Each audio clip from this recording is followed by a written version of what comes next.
Hey, what's going on, guys? It's Dimitri Johnson, and you're listening to MMALatestNews.com. It's time to roll, baby. What is up, guys? Welcome back to MMA Latest. We're here for the Dan Hooker versus Dustin Poirier preview, or should I say, really, Dustin Poirier. He's in the red corner. We're here with Jay, and of course, Lance is making his video debut. How are you, Lance? Good to see you on the channel. I'm fantastic. Yeah, I'm excited to be here. Yeah, we've got Jay. How are you doing, Jay? Good week? Yeah, good week so far. Busy work schedule, but I just need to get to the weekend now. Looking forward to the fights. In the football world or soccer, if you're in the States, we had a good win on Wednesday night with United. So we had a good weekend for fights, good week, midweek for football, and now we're back focused on MMA. As we see, we've got Dan Hooker who's coming in, facing up against Dustin Poirier. Lance, what's your thoughts on this fight? Is Dan Hooker, he's on a good streak at the moment. Could he potentially, I wouldn't say cause an upset, but it wouldn't be really an upset, would it? An upset would not be out of the question here, not at all with these two guys. Dan Hooker is on a fantastic run right now. I was very impressed with him ever since he knocked out Jim Miller, who just had a big win last weekend. This kid, I say kid, he's probably older than me by a couple of years, but he's been doing great things in the lightweight division, which is hard enough to make a name for yourself in that weight class. You got a lineup of killers. But I would not be surprised if Hooker came out with some kind of explosive result this weekend. But he's up against a veteran, a guy who fought for the title in his last fight, Dustin Poirier. We've seen him in every sort of fight, from a total dismantling of himself to a dismantling of someone else. And we've seen the full range of his skills. He has incredible submission skills that he doesn't get to use that often. His boxing is the best in the lightweight division. I feel that strongly. And it's very possible that the veteran is just a little too much for Dan at this point. Although Dan has fought some veterans in the past as well. He had a good fight against Ali Quinta, and a great fight against Paul Felder. So I would not be surprised if we saw an upset this weekend, which I might smell it.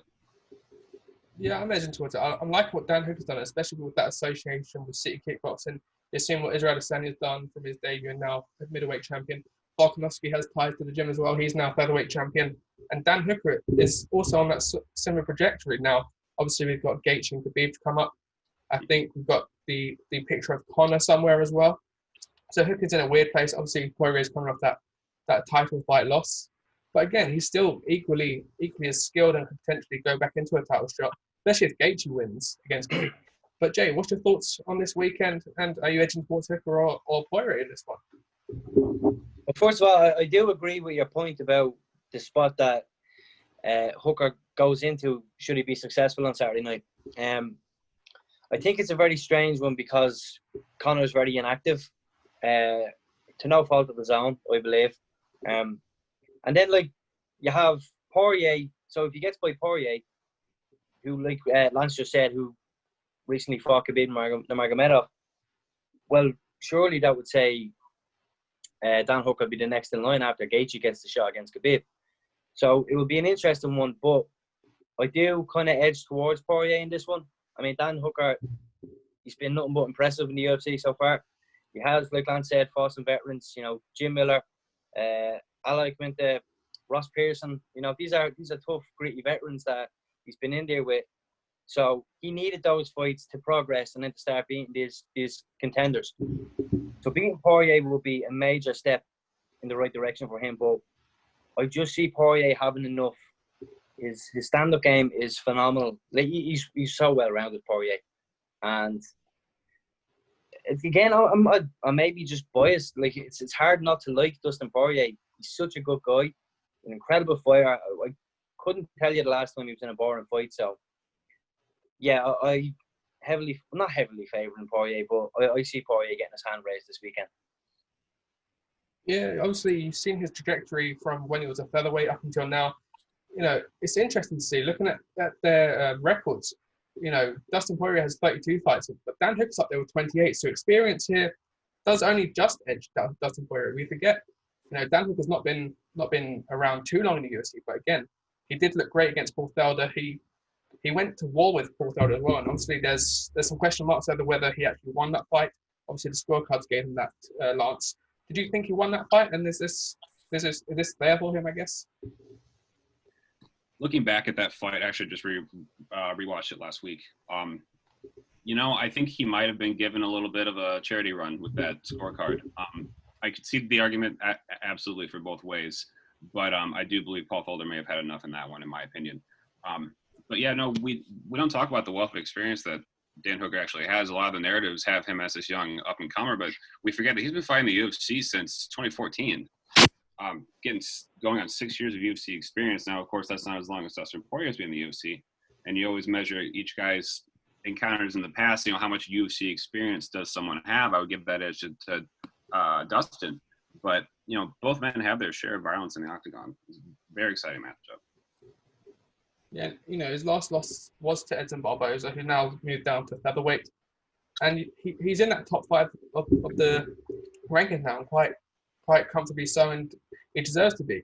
Now, perhaps with the Felder fight, I had it 2-2 going into that final round, and I edged just that takedown towards Dan Hooker to give him that win.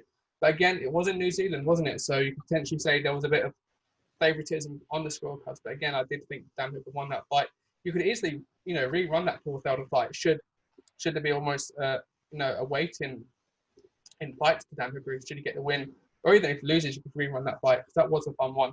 For Poirier, if he wins, you could easily set up a McGregor or a Tony Ferguson fight, or you just ask him to sit out and wait, and you've got a rematch with Khabib or Gaethje. Because honestly, I would say Dustin Poirier is probably, since Khabib became champion, Dustin gave him his toughest matchup, I believe. He almost choked him out in that third round. It was just Khabib's toughness that really pulled him through. So Jay, I guess you said you've gone with Dustin Poirier. Lance, what's your prediction for this fight? Who are you edging towards? Yeah, I'm also going to go with the Diamond, Dustin Poirier. I think he gets Dan Hooker out of there for 25 minutes. So. Yeah, and before we kind of jump on to the next topic, I do want to touch on what you said there, Mitch, about Poirier and the success he had against Khabib. And in no way, shape, or form did he not belong in that cage with Khabib. He earned his way to that title shot. If anybody in the lightweight division truly earned it through grit and hard work, it was Dustin Poirier. And I think if he does win, you mentioned 2 good names there, and I think they're the only 2 fights that should be presented to him if he beats Dan Hooker. And that's Conor McGregor or Tony Ferguson, because both will be idle. I probably see Conor going the other way and probably having a welterweight fight. So I think the Tony Ferguson matchup would be excellent. And I think should he be victorious there, it's another title shot for him. He's earned it. Yeah, that McGregor and Poirier fight seems to be the one fans want as well. There was a lot of talk after that Cowboy win for the rematch, especially going into Khabib versus Tony. I think Poirier's asked that match, and he's even said that he'd do it at 170 as well. So, yeah, that's a fight I could easily see happening. Mm-hmm.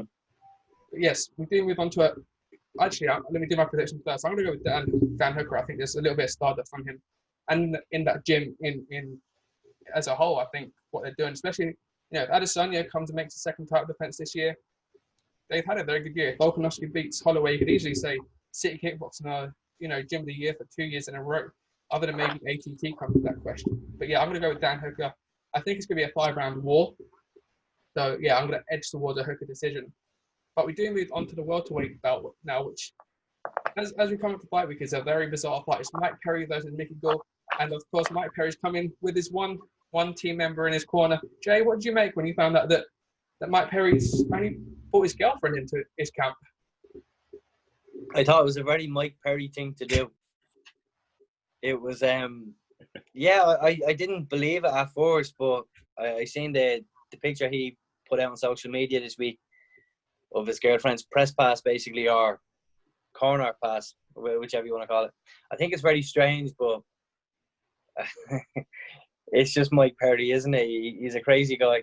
And he's kind of someone like Poirier. He always brings it. He's enjoyable to watch. His run has been a little bit more inconsistent, though, in fairness. And so I would like to see him kind of group with a good solid team and go on a decent run, because Mike Perry has some serious ability to do things in the welterweight division. Now, to be a champion, I don't know, but I feel like if he just took it just a little bit more serious, we don't know what he could do then, because like he said about his girlfriend being in his corner this weekend, all she has to do is sit back and watch, and he's just going to go out and fight. It's a strange one, but That's Mike Perry. Yeah, obviously he's got 5 losses in his last 7 fights. You know, he's had a win over Alex Oliveira and Paul Felder. You know, he took a heavy loss to Jeff Neal. Was that the fight he broke his nose, wasn't it? He looked horrendous there. But it does shock me. It's almost Diego Sanchez-esque in terms of his corner. And it will be interesting. Obviously, he said that she does have some experience, but I'd imagine, you know, we see couples cornering each other for a long time now. But this one, if we see Mike Perry take too much damage, you can see her maybe getting a little bit distressed and throwing in the towel, perhaps. You know, there's a lot of experience and questions there. Well, Lance, what is your thoughts on this fight? Well, I guess with Mike Perry's corner situation, it depends on how long he'd like to keep up the Mike Perry persona, which, you know, if it's deep in his bones, then let him bring one person, let him bring no people into the octagon. He's going to do his thing. I do think, given Mike Perry's resume in the UFC, he was looking fantastic up until they gave him Santiago Ponzinibbio, who is coming off of a layoff of his own, very soon going to be back in the octagon. And then he lost to Max Griffin. He got a win over Paul Felder, got armbarred by Cowboy, beat Alex Oliveira, and then he had a funny little grappling match. I forget where exactly he was. I think it was in Florida. But he actually won that grappling match by points, I believe. So Mike Perry, he has his share of time in the octagon, and I really think, you know, given Mickey Gall's skill set, if we'll talk about Mickey Gall in a second here, who is so savvy on the ground, Mike Perry may have just enough to keep him off of him for the consistency of this round. I mean, of this fight. And Mike Perry's been shown, you know, even in his losses, he's sustained a lot of damage. He has a chin. He has the ability to take these punches, and you know that's just maybe because he's from Florida. But also, you know, he is Mike Perry. He is who he is. So I'm pretty excited about this one. Yeah, you know, he's taken another L recently as well. Darren Till taking jabs at him consistently. That back and forth has been there. There was a time where you thought they were going to, you know, actually have a fight where Darren Till was in that welterweight division, but, you know, their careers almost gone in completely separate parts, especially now Till's in that middleweight division. But yes, going on to Mickey Gall, he is 6-2. Obviously, he's got that notable win over CM Punk that really threw him into the limelight, really. And then he beat Stage Northcutt, who was also on almost a big hype machine coming to the UFC. So it did push him maybe a little too far. Jay, are you going with the underdog here? Mickey Gall, 6'2", got a longer reach, longer leg reach, and he is very good on the ground. He's not, you know, completely out of this fight. First of all, I just want to say that CM Punk line really hurt me deep as a big CM Punk fan. So I wanted him to do so well. I really did.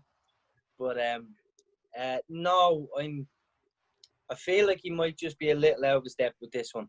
I think Mike Perry just hits too hard, and you know, I do see a stoppage happening in this fight for Mike Perry. Lance did say as well, you touched on Mickey Gall's ground game. You know, it is quite savvy.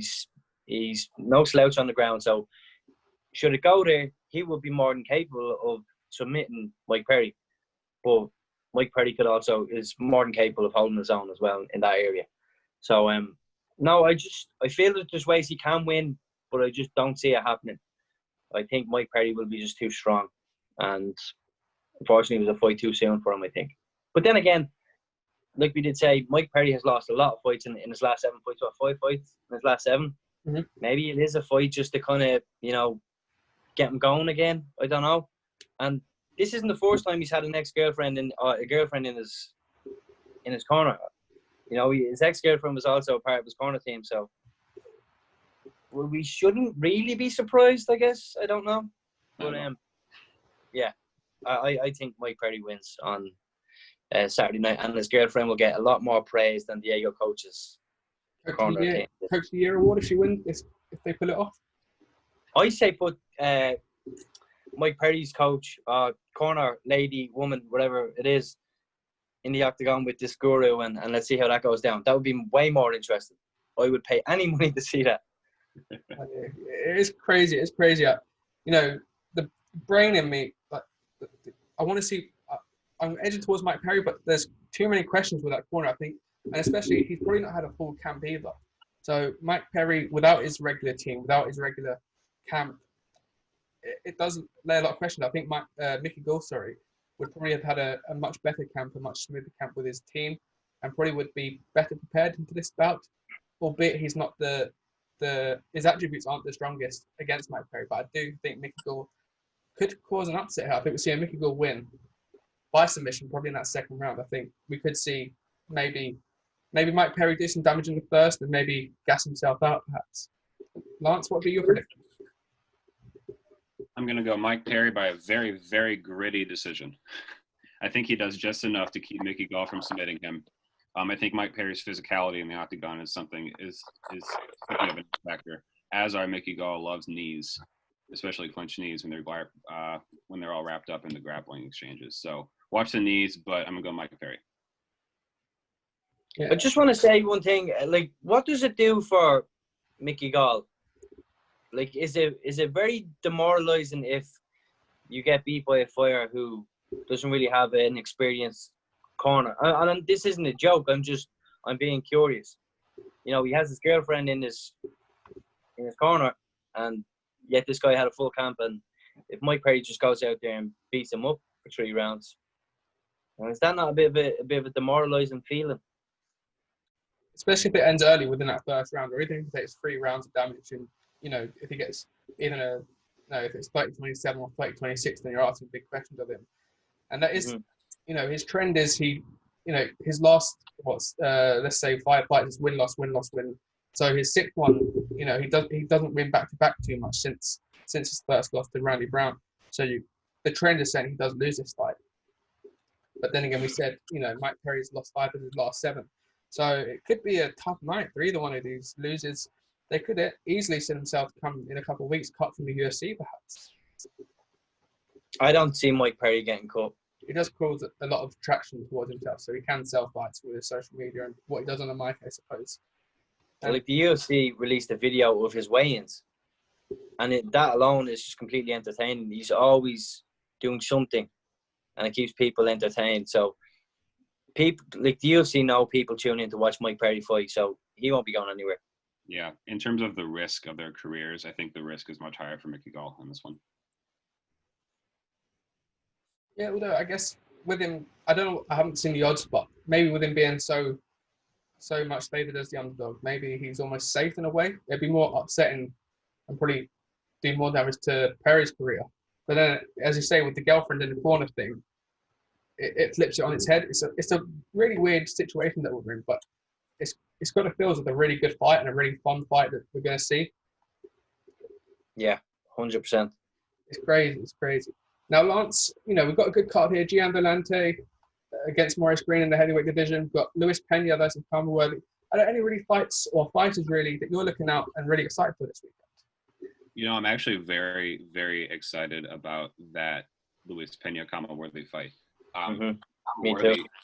Exploded out of nowhere last August with that KO of training partner Devante Smith, and kind of burst onto the scene and got an extra $50,000 because of it. Who has explosive hands, explosive boxing, but Luis Pena is very well rounded. He's very well rounded on the ground. He has an excellent jab, and that reach is something really exceptional, especially at lightweight. So that one I think is a little not getting as much attention as it should. I believe it's the final prelim, right before we cut to the main card. So keep an eye out for that one. Yeah, and the fact that it has got that headline prelim spot, which seems to come almost you almost want that spot more than maybe the first fight on the main card, because you get all those ESPN eyes coming towards you as well. So it's more favourable to be on that position in the card. So the fact that we have got Luis Pena and Palmer Worthy on there says a lot, really. I will throw an honorable mention to the debut of middleweight Kyle Darkus in the fight right before the co-main against Brendan Allen, who was originally scheduled to face Ian Heinisch, who had recently beat Brendan Allen's teammate Gerald Mearshart, my beloved GM3. So I was very much looking forward to that fight, but this is also an exceptional middleweight contest. I love that. Yeah, definitely. I'd like to see what the Invicta girls are doing in their debuts as well. You've got Kay Hansen making almost promotion up to the UFC. It's interesting to see if we can get a new influx of female fights. I see it's a strawweight belt. It's interesting to see what Invicta does with their featherweight division, and if the UFC can do anything with them in the future. But it's always nice to see newcomers into the UFC, and it'd be interesting to see what they do, opening up the fight card really. But yeah, this card, we had that card a couple of weeks ago, Iron Calvio, which wasn't the best card on paper, but it produced some really good fights. It, contrary to last weekend's card, which was a fantastic card, it didn't have the best fights. So, it is the way with MMA. Sometimes you get those moments, but I think this card has some very good knockouts in it, especially that co-main and main event. That's, that Poirier Hooker fight is mouth-watering and could have some serious implications to the lightweight division coming into the next 6 months. Yeah, and I just want to say, I know a lot of people are kind of out with the UFC right now, a lot of fighters, but full credit to the matchmakers. I mean, they've put on some serious fights during this, quarantine experience, you could call it. I mean, from the first fight back with Gaethje and Ferguson, we've had some bangers in these last couple of weeks. Gaethje Ferguson as a whole, you're gonna get Poirier and Dan Hooker. Gilbert Burns and Tyron Woodley. Gilbert Burns just came out and really made a star of himself, and now he's fighting for a title on Fight Island. A lot of people have really stepped their game up. And then with people who lost, look at the fight last weekend, Josh Emmett and Shane Burgos. Josh Emmett unfortunately got the injury, but Shane Burgos' stock rose as well. I really feel good about Shane Burgos. He's going to do some big things. If he just hones in on that, he prioritizes something a little bit more and gets that consistency, he's going to be a serious threat in the featherweight division as well in time. A lot of people have really upped their stock since the UFC have come back. So, yeah, full credit to the matchmakers. They've spoiled us, I feel like. Yeah, next week is the first time in a while that we won't have a UFC fight card. It goes straight from Poirier to Hooker, or Poirier and Hooker rather, to UFC 251 on the Fight Island. So there's a bit of a 2-week break, but there's nothing to complain about over the next month or two, and there was nothing to complain about other than maybe that one card that we won't mention. We've had mouth-watering fights. We've even had midweek cards, which we're coming back to very soon. It has been tremendous. It does feel surreal having to wait now a week after having these fight cards week after week for so long, and then we have a week until Fight Island. But God bless the matchmakers, like you said, Jay. And there's something to be said about these last-minute matchups. A lot of fighters have issues with overthinking, and they have a lot of issues with preparing too hard or overtraining in camp. With fights like this, fights where you have maybe 3 weeks notice at the most, it works really well for some fighters. Others, they'll fight a catch weight and they'll attribute maybe a lackluster performance to the lack of training. So it really it benefits some fighters a lot more than others. And I'm actually a huge fan of these last-minute matchups. Yeah, they have been a lot of fun, and there's fighters out there. It probably almost feels like a competition for them, and especially in their way up to the UFC, or if they're in the main event slot, fighting in front of no crowds or very very few crowds, it probably benefits them. Again, the atmosphere probably helps them, and we've probably seen a few fighters that have been contemplating maybe moving up a weight class the past few months or a year that are really doing that, maybe shining in a brand new division. It really does help all really, and it's been crazy to see what the UFC have done. And we have got Cage Warriors coming back in September. Hopefully Bellator and ONE FC will be back following soon. Obviously PFL have suspended their season, which is sad to see, but we'll be back with them next year hopefully. But yeah, it's a great time to be an MMA fan, and hopefully there's been a lot of new fans join the sport this lockdown period. Yeah, 100%. I'm sure there would be. I mean, there was nothing on TV, and then all of a sudden the UFC comes back with a bang, and then people are getting introduced to newer fighters. A lot of normal people who just don't follow the sport, they would know of certain people. There's only probably 5 fighters that they'd know. But whereas this time around, new audiences, fresh faces, it's done a lot of great things, and I'm really, really happy that it's come back. I can't wait to see where it goes as well, because I do think it'll be a long time before fans return. So for the time being, I think Fight Island is genius in terms of working together for international fighters. It was a great thing, so I'm happy with that. It's totally refreshing seeing the international fights back booked in fights. For a little while there, it almost felt like we were seeing repeats of some local fighters in the States, but this is such a great moment for the sport. Fight Island it's in the same vein as the BMF belt last fall. These very memeable events and challenges that the UFC is presenting. It really draws eyeballs, and like you said, for new fans and old fans like us, you know, the new stuff, new fighters. It's a great time. And with Cage Warriors and Bellator getting shows lined up, very excited for that Cage Warriors triple header in September. That's going to be exceptional. But yeah, no, excellent fight fan. Yeah, you mentioned Fight Island, and Darren Till, who's fighting at Fight Island, has probably made the best of this quarantine period with his social media antics. He's been world class on his Twitter and in Instagram. So as that backs up the point of opening new eyes to the sports and bringing in new fans. Now I will mention one more thing. This is the last time we're going to be seeing that 25-foot cage for a little while, because they're using the 30-foot one on Fight Island. It won't be used again until maybe DC versus DC3. I will miss the 25-foot octagon. I will miss it. It's. I don't want to attribute all the violence to the 25-foot octagon, but it definitely doesn't hurt anything either. It's been much more urgent and perfectly literary when you think about the violence of the fights and the smallness of the cage, and then we throw it on a beach somewhere. This is a great time. Definitely. I think that's a good place to leave it. We will be previewing, of course, the events on Fight Island. They're going back to back. But yes, we'll leave that one for today, guys. Where can people find you, Lance? I'm on Twitter at _Lance Carpenter, and that is it. Awesome. And you, Jay?